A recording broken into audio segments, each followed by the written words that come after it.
Ah, la Corée, quel pays et culture magnifique, très connu pour sa Seoul Tower, son bibimbap, son régime politique tendancieux, mais aussi et surtout pour cette passion à faire des jeux vidéo où l'intégralité des persos féminins ont un énorme cul. Non mais regardez-moi ça sans déconner, on se croirait à la sortie d'un cabinet de chirurgie tunisien pendant des soldes sur les BBL. Ah, ça va être encore facile de se concentrer sur le gameplay dans ce jeu, ça va sans dire. Bon, par chance, j'ai platiné Stellar Blade il y a pas si longtemps, j'ai donc appris à devenir imperturbable, et ce, peu importe la taille du châssis qui s'agite sous mon nez. Surtout que par chance, dans le jeu que l'on va voir aujourd'hui, les mobs n'ont pas de pattern analysé pour pouvoir les tuer, ce qui me laissera plus de temps pour réellement me divertir. À vrai dire, c'est même plutôt l'inverse d'ailleurs. L'intelligence artificielle dans ce jeu est...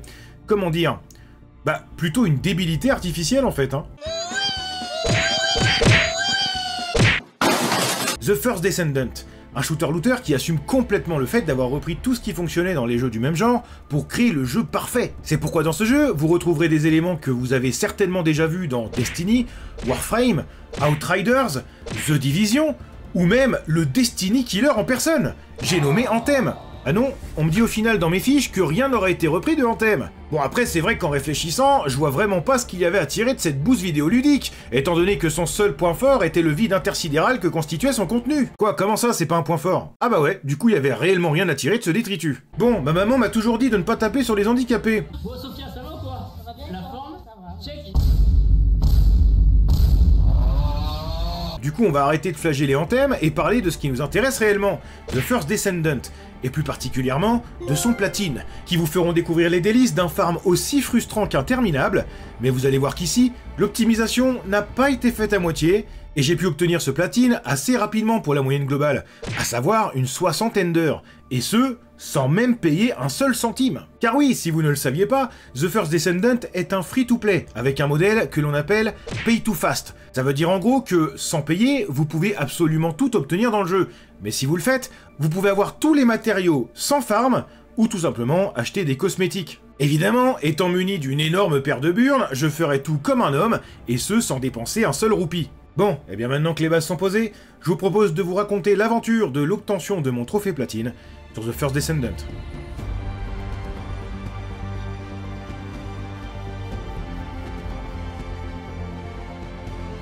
Il y a une centaine d'années, les humains furent quasi annihilés à cause de l'invasion d'une race extraterrestre, les Vulgus, des créatures avides de sang, avec à leur tête les Colosses, de puissants behemoths ayant uniquement pour but de répandre le chaos. Et pourquoi vouloir répandre le chaos gratuitement? Il y a forcément une raison, non? Non. Ah d'accord. Ces aliens débarquent d'un monde qui est un genre de dimension parallèle duquel ils peuvent émerger quand et où ils veulent. Les humains ripostèrent du mieux qu'ils pouvaient, mais au bord même de l'extinction, ces derniers se virent accorder le pouvoir des anciens.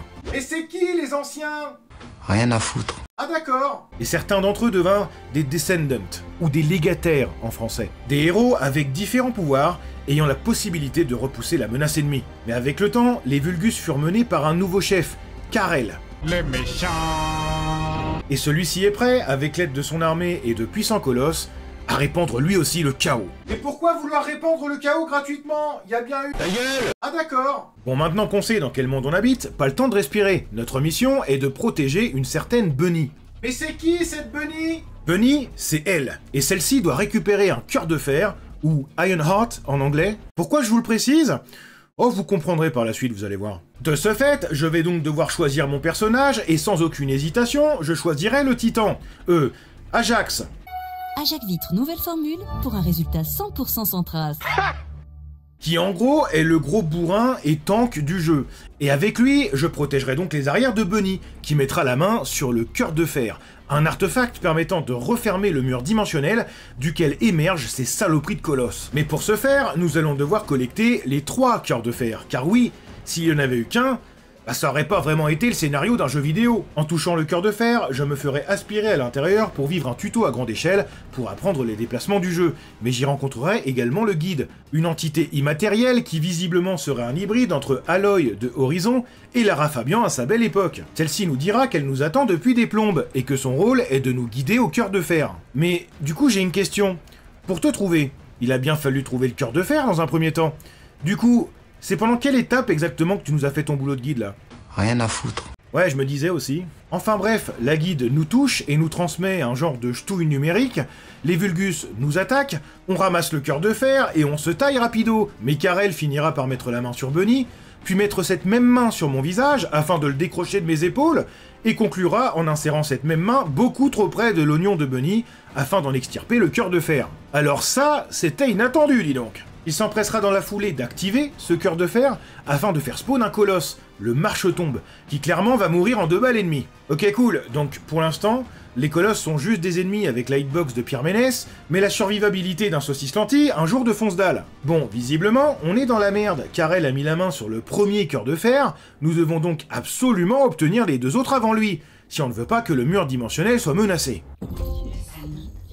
On peut continuer. Le but est désormais de matérialiser la guide pour que celle-ci nous aide à localiser les cœurs de fer. Et oui, parce qu'à l'heure actuelle, seuls les légataires équipés de modules Archéo peuvent détecter sa présence. Ainsi, nous devrons nous diriger au complexe des anciens pour y récupérer les données nécessaires. Mais avant cela, je ferai la rencontre d'Alpha, le chef des opérations d'Albion, notre QG, qui visiblement est bloqué en pose photo Facebook depuis 2002. Non mais sérieux, t'as de la colle néoprène sur le menton ou quoi? Retire-moi cette foutue main, bordel! Là j'ai juste l'impression qu'il me fait des avances et qu'il a envie de me foutre à 4 pattes avec cette dégaine d'insolent là. Enfin bref, une fois les avances de ce pervers terminées, je me dirigerai à Kingston, premier lieu de ce monde sans foi ni loi que je devrais reprendre des mains des Vulgus, et dans lequel se trouve le fameux complexe des anciens. Bon, le principe sera le même sur toutes les maps.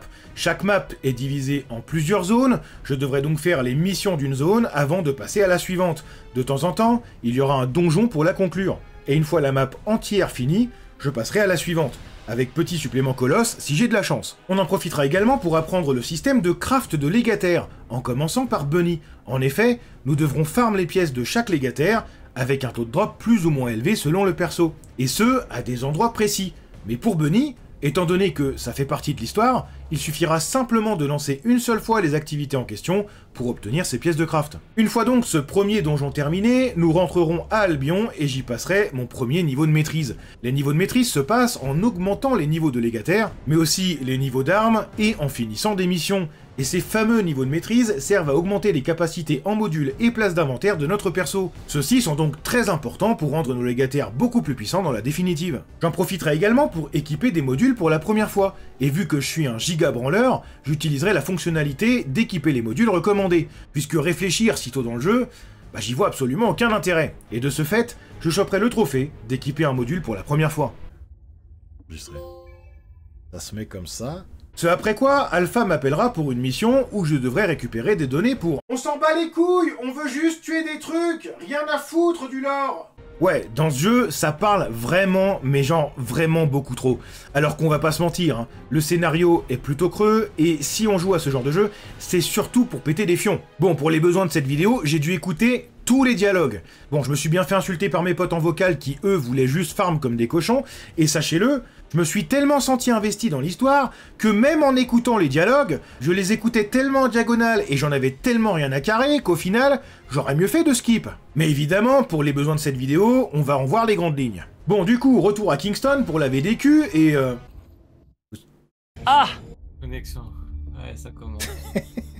Ouais, visiblement, j'ai mal choisi mon jour pour commencer de jouer à ce jeu. C'était d'ailleurs le seul moment où il y a eu des problèmes de serveur, et pour le coup, le studio est vraiment très cool là-dessus. À la moindre faiblesse des serveurs, ce dernier n'hésitera absolument pas à offrir des cadeaux en guise de dédommagement aux consommateurs pour s'excuser. Du style 30% de bonus d'XP pendant au moins 3 jours. Alors, ça paraît peu peut-être pour certains d'entre vous, mais je vous garantis que d'autres studios à côté, qui eux cumulent problème sur problème depuis au moins 10 ans, n'ont pas une seule fois eu ce genre de geste pour leur communauté, hein. Et pour des raisons plutôt corpo, je ne me permettrai pas de citer de nom. Je répète, je ne citerai pas de nom.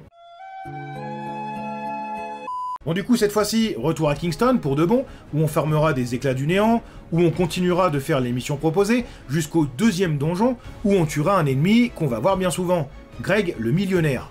Greg le millionnaire, ce soir à 22h15 sur TF1. Alors là, laissez-moi vous dire que si vous avez la ref, vous êtes de sacrés OGs.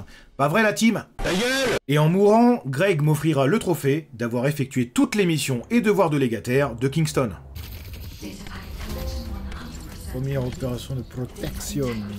De retour à Albion, la guide nous dira plein de choses que je penserai à éditer sur papier cul avant de me torcher avec. Et par chance, elle sera coupée par l'alarme générale qui nous indique qu'un colosse a franchi le mur dimensionnel et que donc nous devons l'annihiler. Bon bah du coup on perd pas de temps, visiblement c'est le marche-tombe qui revient pour un deuxième round et qui évidemment prendra la même correction. Ainsi, je débloquerai le trophée de faire un combat d'interception du néant pour la première fois. Ça c'est le loop ça.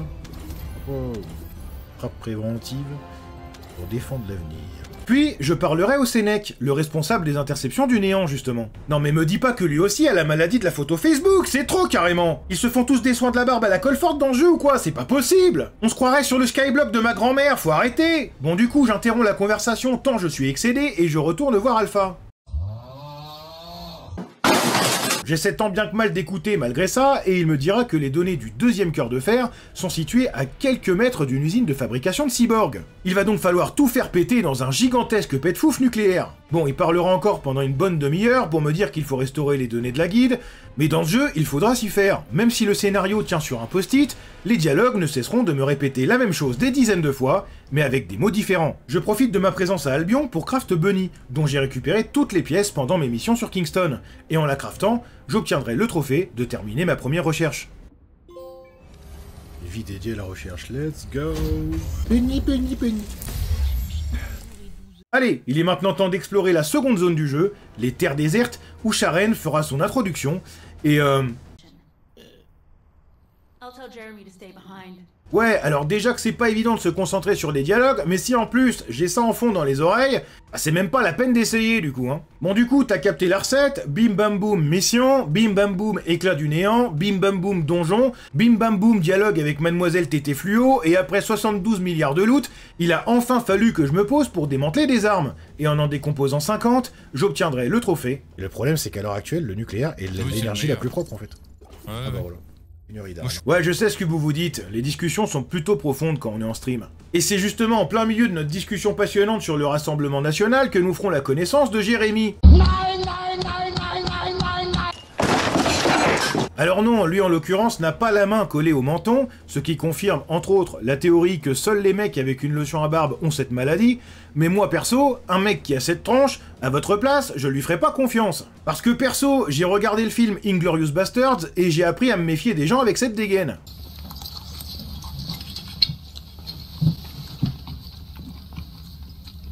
Enfin bref, je fabule sûrement, et on reprend la mission. Mais quelle mission exactement? Je sais même plus où on en est. Quelle mission? Mais je sais pas, tout le monde s'en fout, non? On est tous là pour tuer des mobs sans réfléchir, je te rappelle. Bon, la mission de toute façon sera la même 98% du jeu. Chercher des traces du cœur de fer pour mettre la main dessus. Retour dans nos terres désertes du coup, où nous suivrons toujours ces traces du côté de l'usine, où nous tuerons Alzarok, un guerrier de Karel qui l'a boosté à coups de cœur de fer. Bon, visiblement, il ne l'a pas fait assez, puisqu'on le mettra à plat ventre sur le dos sans même sourciller, et ainsi, je conclurai l'émission de la Terre déserte. L'espoir dans le sable. Ce après quoi, nous assisterons à la scène où Karel comprimera la trachée de son pote afin de l'étouffer. Mais c'est un putain de robot, comment il peut l'étrangler? Rien à foutre. Et ce dernier lancera l'invasion par ses colosses avec le protocole d'inversion des données. Mais c'est quoi le protocole d'inversion des données? Ta gueule! Bon, du coup, de retour à Albion, visiblement c'est la merde. On est envahi de partout, la grande guerre est donc lancée, et quoi de mieux donc que d'aller demander 2-3 infos à un mec qui a le portrait craché de l'antagoniste du début du XXe siècle. So you're her gopher. You really are something. Ouais, j'insiste, hein, mais au risque de me répéter, je suis vraiment pas sûr qu'on puisse lui faire confiance, hein. Mais qu'est-ce qui te fait dire ça, exactement? Oh, 3 fois rien. Bon, on est en guerre, je vous rappelle, hein. Et un colosse vient de faire son entrée. Son nom? Beauté divine. Attends, j'ai pas compris, c'est un colosse ou un Digimon? C'est quoi ces noms de merde, là? Bon, peu importe son nom, il ne représente de toute façon qu'une victime supplémentaire. Et une fois ce boss vaincu, il est temps d'atteindre la zone suivante, les Vespères. Et pourquoi faire? Bah, toujours pour chercher des traces du cœur de fer, hein. Et oui, admettez-le, 100% des gens qui ont fait ce jeu ne savent même pas pourquoi ils font les missions. Et qui pourrait vous en vouloir, bordel? Absolument personne. Le gros. Cimetière. Putain, le blast du mec. Non, c'était chimère, le buzz. Tiens, allez, ça me paraît être le bon moment pour faire une petite pause et pour parler de mon perso, Ajax. Parce que c'est vrai que depuis tout à l'heure, je vous raconte l'histoire du jeu dont tout le monde se tamponne, mais ce perso, Ajax, c'est quoi ses habilités? Bon bah pour commencer, un bouclier, parfait pour tirer au travers sans prendre de risque, une bulle qui fait la même chose mais à 360 degrés, une explosion statique, et pour finir, le...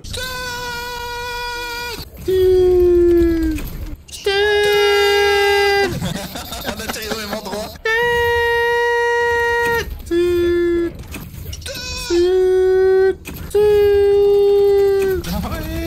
Est-ce que t'as... Quand on a son nom,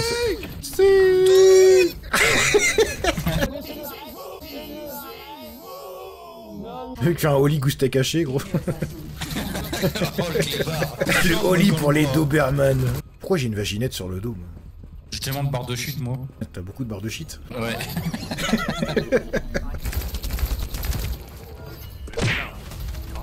Mais nique ta mère, gros. Je fais putain, mais c'est trop grave, gros. Bon, là, c'est le moment qu'on a choisi pour faire une pause dans l'histoire et pour farm les composants de Frena, le perso toxique du jeu. Et non, cela ne veut pas dire qu'elle possède un compte Twitter Blue, mais bel et bien qu'elle utilise des pouvoirs de type toxique, à savoir 2 AOE, mais aussi et surtout un gun bien vénère. Une fois les pièces du perso obtenues, il est temps de reprendre l'histoire et de finir les missions de la zone des Vespers. Ouais, j'ai peur de me faire niquer le loot, là.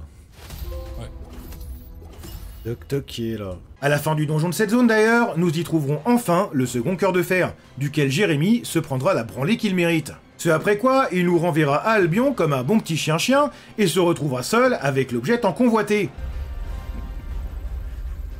Ouais, rien à dire, j'ai dû me tromper à son sujet, il ne représente absolument rien de suspect. What? I gave the order for Jeremy to retrieve the Ironheart. Quoi? Sans déconner? Jérémy nous aurait trahis? C'est surprenant, non? Bon bah du coup, les prochaines missions sont claires. Mettre la main sur ce bouffeur de schnitzel et par extension, sur le cœur de fer qu'on a gentiment récupéré pour lui. Mais pas le temps de respirer que le prochain colosse fera son entrée, le bourreau, et qui lui aussi sera pour l'instant toujours une balade de santé. Dans la foulée, nous serons envoyés au Marais des Échos, zone suivante où nous traquerons Jérémy. Mais je devrais interrompre cette randonnée pour revenir à Albion, pour y récupérer un craft, ma première arme ultime, me donnant ainsi le trophée de craft pour la première fois, une arme de ce niveau de rareté. Pas de pitié pour les Vogus. La cage à foutre. Quoi, comment ça, j'ai encore lu de travers? Comment ça, j'ai besoin d'un orthophoniste?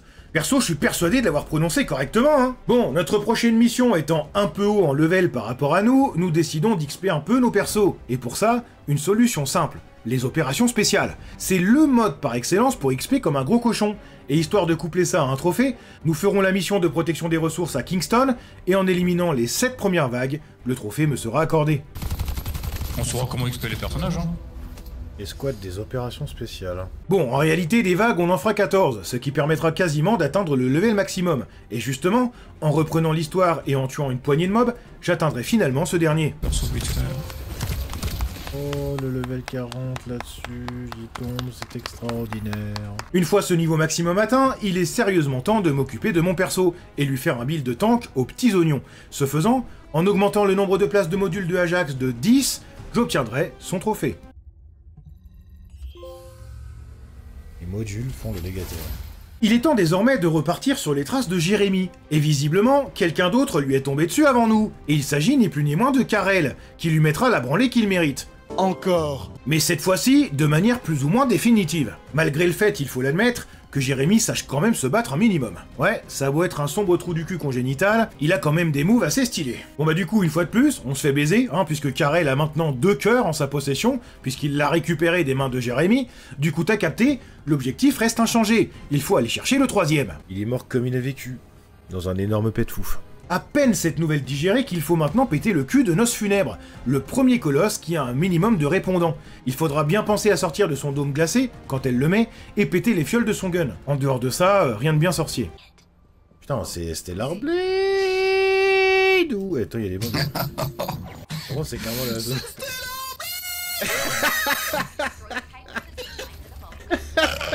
Il y a aucune limite. Le désert, il est stylé. Ça pense à Dune un peu. Le mec il voit le désert, oh c'est pour ça à Dune. Le mec il va à la plage, ah, faut penser à Dune. Là. Le simple fait de voir du sable, ah bah ça fait penser à Dune. Là.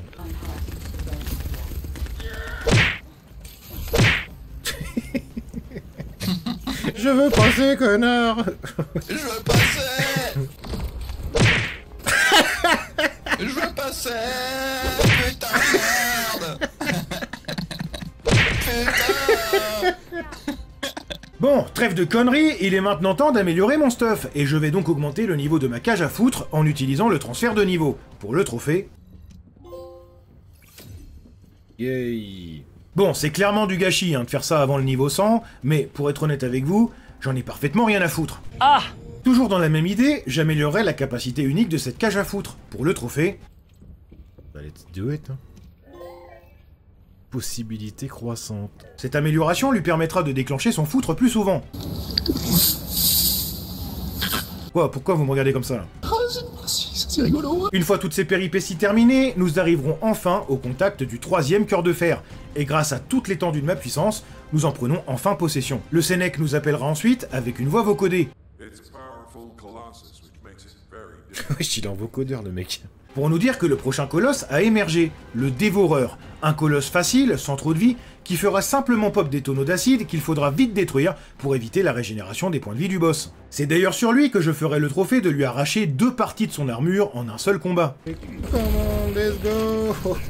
Ouais, c'est 2 sur le même boss. Et oui, les colosses, pour être détruits, doivent être DPS sur leurs points faibles, hein, avec vos armes certes, mais pour recevoir plus de dégâts, une fois ceux-ci affaiblis suffisamment, nous avons la possibilité de grappiner le point en question pour arracher la pièce d'armure plus rapidement. Une fois le Dévoreur détruit, nous reviendrons à Albion où nos compagnons nous en diront plus sur le cœur de fer, ou, comme je vous l'ai dit au début de la vidéo, le Ironheart. Pourquoi je vous dis ça? Ah, parce que ces mots, ah vous allez les entendre, mais genre, vraiment beaucoup.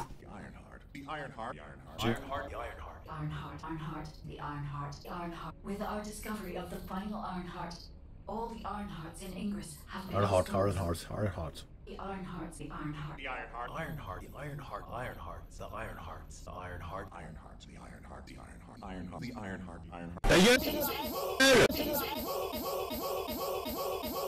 On pourra le faire dans le cul. Il y a des boutons de mais je sais. Ah, ça part.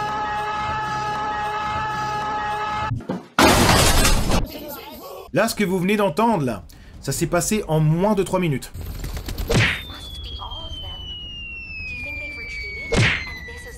Oui, c'est pour faire respecter. Le cœur de fer étant enfin à notre possession, il est maintenant temps de l'utiliser aux mains de maître pour fermer le mur dimensionnel. Mais le guide tentera étrangement de nous en dissuader. En effet, en se servant de ce procédé, tous les colosses seront attirés dans les environs et décimeraient ce qu'il reste de l'humanité, car ils seraient attirés par la source d'énergie que diffuserait ce cœur de fer si on venait à l'utiliser correctement. Cependant, Alpha insiste, et nous devons atteindre les mains de maître pour l'utiliser. Bon, bah du coup, évidemment, la guide avait raison, et la seule solution pour refermer le mur dimensionnel de manière définitive est de détruire le cœur de fer, et non de l'utiliser. Sauf qu'Alpha ne veut pas, parce que ça ne plairait pas au magistère. Mais c'est qui les magistères? Rien à foutre. Ah d'accord. Bon bah du coup, sachez-le, Alpha n'est pas du tout l'Alpha qu'il pense être, et encore moins un Sigma. Du coup, on va écouter le guide et tout faire péter. Ah non, c'est juste pour vérifier un truc. Je suis peut-être trop vite.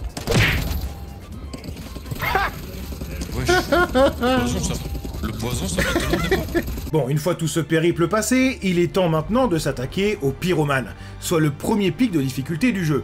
Il sera le premier boss qui demandera un semblant d'optimisation, comme par exemple augmenter ses résistances feu et son DPS. Si c'est chose faite, alors il suffira simplement de faire attention à ses spawns de chaîne et tout devrait bien se passer. En tout cas, c'est ce qui s'est passé pour nous. Afin de me préparer correctement pour ce boss, j'augmenterai donc mes résistances et mes modules. Ce faisant, en passant mon premier module à +7, j'obtiendrai le trophée de rien avoir fait là. Ah bah, ouais, et là on fait tout un coup là, on a un upgrade de fou là. Et j'en profiterai également pour démanteler les modules que j'ai en trop, pour récupérer des éclats de Creeper, mais aussi pour le trophée de démanteler 77 modules. Ah tu m'étonnes, je sais pas comment j'en avais fait d'un coup là, mais what the fuck. Une fois ceci fait, mon perso est prêt pour foutre une dérouillée au Pyromane. Une fois cette belle victoire acquise, je déciderai de souffler un peu, et jouerai enfin avec Bunny, qui par ailleurs est l'un des persos les plus vénères du jeu. Parmi ses habilités, un petit pet de fouf électrique, mais aussi et surtout 3 autres habiletés complètement fumées, comme la super vitesse et l'onde électrique persistante, qui, combinées ensemble, clean tous les mobs à une vitesse carrément folle. Et pour dernière habileté, cette dernière possède un rayon laser pour un maximum de DPS. Enfin bref, ce perso est un délire, et je me demande carrément pourquoi tout le monde cherche sa version ultime. Oh, non, non, non, non. Ah ouais, y a pas à chier, le gameplay a l'air cool. D'ailleurs, soit dit en passant, en augmentant le niveau de Bunny, j'atteindrai par là même le niveau de maîtrise 10, et ainsi, je débloquerai son trophée. Let's go.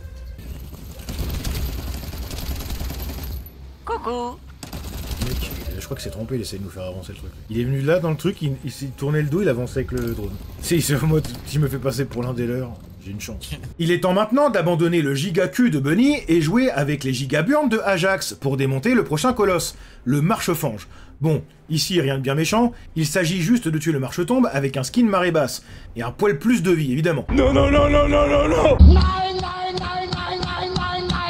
Ça y est, nous arrivons enfin à la fin de l'histoire principale du jeu, et après avoir combattu le boss le plus chiant de tous les temps, nous ferons face à Kulan l'Honorable, un mec qui, selon les forces alliées, se paie le luxe de one-shot des colosses, et ce en solo. Ce mec doit donc être ultra vénère, et on devrait clairement en chier. Ah bah non, une fois vaincus, nous aurons accès à la machine permettant de détruire le cœur de fer, et en le détruisant, c'est tout le complexe qui finira par exploser. Et donc, par là même, le fion de notre légataire. Ce après quoi, Karel ne sera pas content, parce qu'il ne peut pas détruire ce qu'il reste du monde, d'ailleurs pour toujours aucune raison, hein, et finira donc par retourner d'où il vient, toujours en possession des 2 premiers cœurs de fer, je vous rappelle. Et oui, Karel, c'est pas gentil d'être méchant, et vu que les méchants ont été battus par le gentil, mais que le gentil est visiblement mort dans l'explosion, viens on dit que le gentil en fait il est pas mort, et que grâce à l'énergie du décolleté de Freyna, et accessoirement de ses titres lumineux, on le ferait revenir à la vie grâce à un dispositif de téléportation qui le localiserait dans le vide interdimensionnel pour le ramener directement à Albion. J'ai beaucoup de questions là. On bat les couilles. Ah d'accord. Bon du coup, à ce moment-là, on dit merci le scénario de Walt Disney, et une fois rentré à Albion, on se fera remercier comme il se doit. I'd like to personally thank every descendant, especially you. Je rêve ou elle me fait des avances là? Bon, bien que je rêverais de voir Nell et Freyna dans un ciseau endiablé, le temps n'est pas à la détente, bien au contraire. C'est maintenant que le jeu commence réellement, ainsi que son farm endiablé. Ainsi, je commencerai par farm Sharen, qui me sera essentiel dans le futur farm du platine à venir.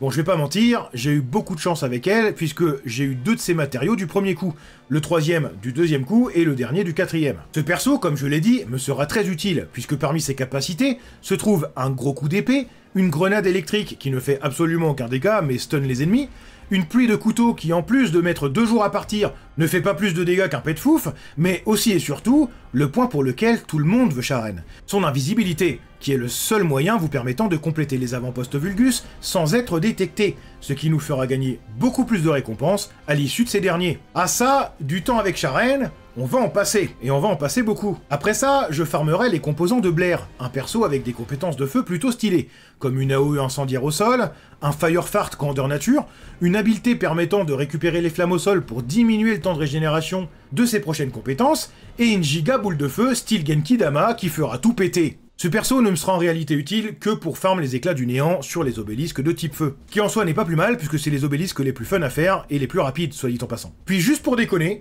je m'amuserai à retourner voir le tout premier colosse du jeu, pour ouvrir mes matériaux certes, mais aussi et surtout pour lui mettre un bon gros one-shot sa mère. Et oui, sachez-le, c'est très important d'humilier quelqu'un sans défense de temps à autre, ça permet de regagner un peu de confiance en soi. Enfin en tout cas, de ce que j'ai vu, c'est la devise de beaucoup de gens sur Twitter. J'en profiterai du coup pour obtenir mon prochain trophée, celui de finir 10 combats d'interception du néant, soit donc finir 10 combats de colosse quoi.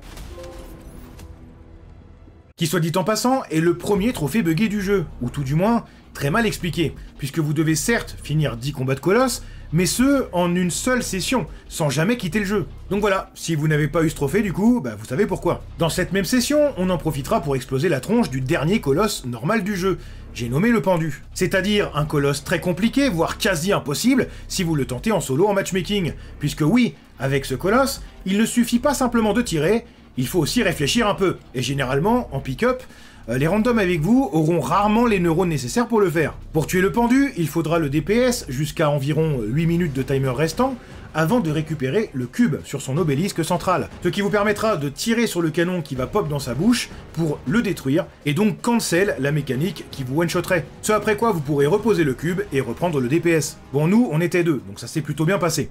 Et il faut savoir d'ailleurs qu'on a retué le pendu par la suite, et avec un DPS plutôt costaud, on s'est même permis de le tuer en 1 minute 30, ce qui nous a complètement évité la phase mécanique. Donc sachez-le, si vous n'arrivez pas à tuer le pendu mécaniquement avec des randoms, bah j'espère pour vous qu'au moins vous avez un gros DPS. Oh y'a ma race sauvage, je suis mort.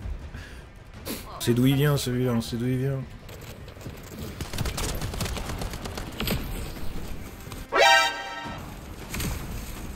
Ah, les AFK farmers, quel bonheur sans déconner, hein. Ça y est, ma charène est montée à fond, au level 40. Il est maintenant temps que je vous parle du pire trophée du jeu, qui vous demandera des heures et des heures de farm, si toutefois vous ne faiblissez pas en achetant tout le nécessaire dans la boutique. Ce trophée s'appelle « Les emplacements font le module ».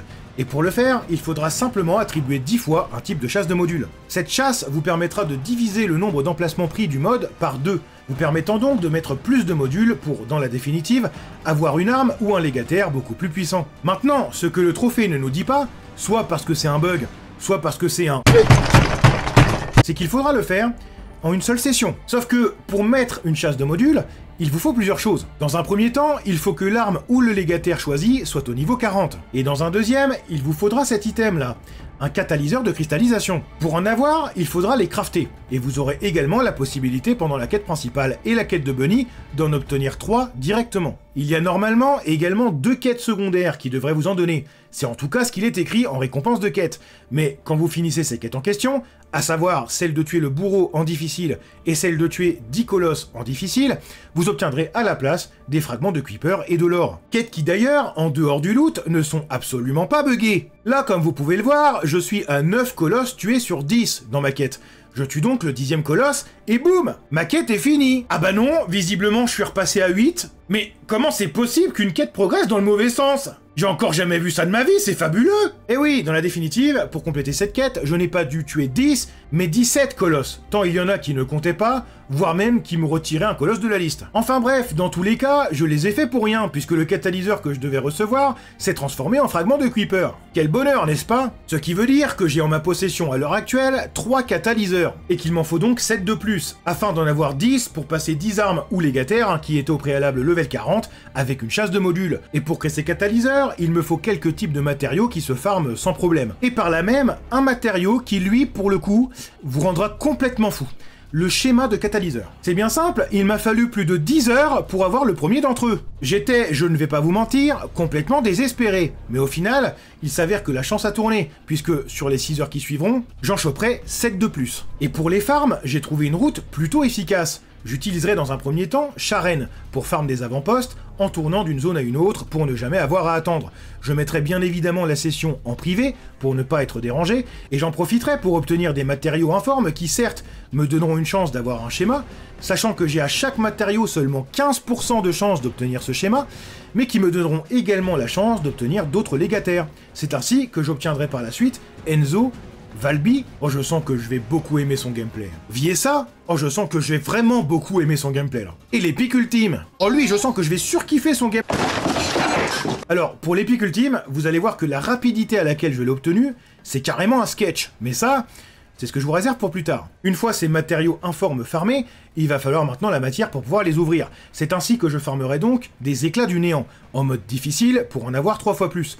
Et j'ouvrirai des réacteurs pour saisir mes 15 petits pourcentages de chance d'obtenir un schéma. Par la suite d'ailleurs, j'obtiendrai également des schémas sur des matériaux informes qui s'ouvrent sur des colosses difficiles. D'où le fait que j'en ai eu plus que nécessaire. Vous l'avez donc compris, à partir de maintenant, mon but est d'obtenir les trophées qu'il me manque, ainsi que beaucoup de légataires, tout en farmant ces fameux schémas.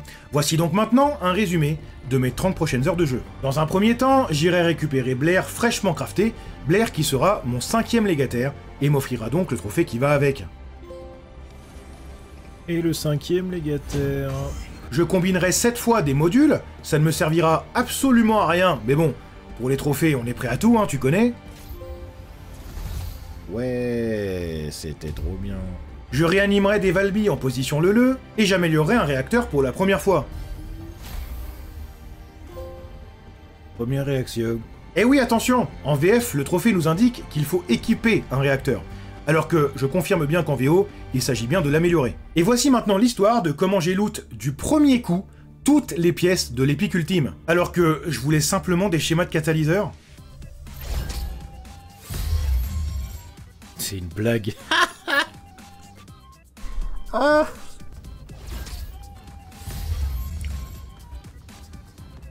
Ça existe. Ça existe.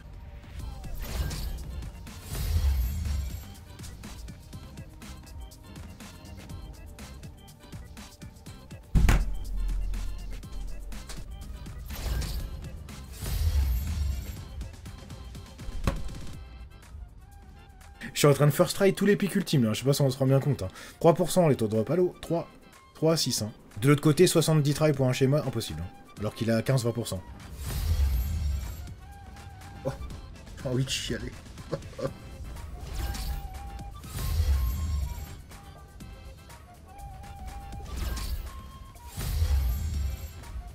What? Non mais attends, là, c'est un truc de baiser ce qui est en train de se passer là. Something smells fishy. Fishy? I don't smell anything. Ouais, si vous commencez à connaître les lignes de dialogue par cœur, c'est que ça fait beaucoup trop de temps que vous farmez, sachez-le. Yes. Allez, détecté par l'odeur de Schneck, ça recommence, oui. Avec sa dégaine, on pourrait limite l'appeler Solid Schneck, elle. Elle a la même dégaine, le même outfit. Le problème, c'est que même invisible, elle se fait capter parce qu'elle sent de la Schneck à 12 km.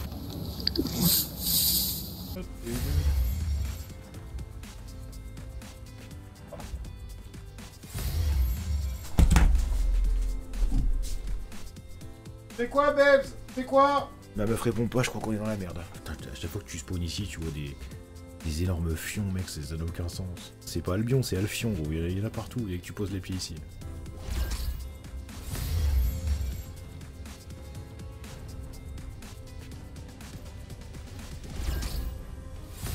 Non mais c'est bon, ça y est, j'en veux plus maintenant. Genre j'en ai cherché pendant 30 heures, c'était impossible d'en tomber, maintenant chaque fois que j'ouvre un bail, il y en a un dedans, gros.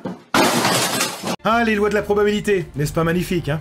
Ça y est, après des heures de farm et des heures de craft, enfin, je possède tous les catalyseurs nécessaires pour insérer 10 chasses de modules. Chasses d'ailleurs que je mettrai sur la cage à foutre, le dompteur, la volonté éternelle, Ajax, Bunny, Frena, Blair, Sharen, Valby et Enzo. Et une fois la 10e chasse attribuée, le trophée me sera décerné. Oh putain, oh qu'il était douloureux ce trophée. Ouhou. Dans la foulée, j'augmenterai la capacité de module d'une arme spéciale pour le trophée correspondant. Alors, pour ce trophée, il s'agit de gaspiller l'un des matériaux les plus rares du jeu, un activateur énergétique, pour monter une arme du type le plus dégueulasse. Quel troll délicieux de la part du studio, n'est-ce pas? Mais bon, pas d'inquiétude, vous aurez 2 de ces items en histoire principale. Et pour ma part, je me suis même payé le luxe d'en craft 2 de plus, que j'appliquerai d'ailleurs sur le destin chamboulé de Greg, ce qui représentait pour moi le moins gros gâchis possible. Et ainsi, en faisant cette action insultante envers ce type de matériaux, j'obtiendrai son trophée, ainsi que le trophée platine. Let's go! Oh c'est bon ça. Le platine de The First Descendant. Bordel, quelle bonne chose de faite, c'est moi qui vous le dis! The First Descendant est un vrai bon shooter-looter. Son modèle de farm est bien pensé, mais je dois l'admettre, c'est pas le genre de jeu que vous allez farmer des centaines d'heures sur une courte période. Il est cool à jouer de temps en temps, en équipe, soit dit en passant, mais son farm extrêmement répétitif et ses taux de drop complètement délétères vous frustreront assez rapidement si vous pensez le jeu sans jamais vous arrêter. Ainsi pour le platine, je lui mets la note de 4 sur 10 en termes de fun. Le jeu en lui-même est cool, mais le platine vous confrontera à un farm aussi inutile que frustrant, que je trouve assez dommage d'ailleurs. Et en termes de difficulté, je mets la note de 1 sur 10 si vous êtes en groupe, 2 sur 10 si vous êtes en solo, seulement en référence aux colosses, qui sont très chiants la première fois qu'on les fait en pick-up. Parce qu'en ce qui concerne le reste, il s'agit simplement de farm pendant des heures, mais ne vous attendez pas à quelconque difficulté. Bon, je vous cache pas que je voudrais me détendre maintenant. Il faudrait donc que je me mette sur le platine d'un jeu vraiment mémorable, tu vois. Et que diriez-vous de... Ouais, je pense qu'on va partir là-dessus.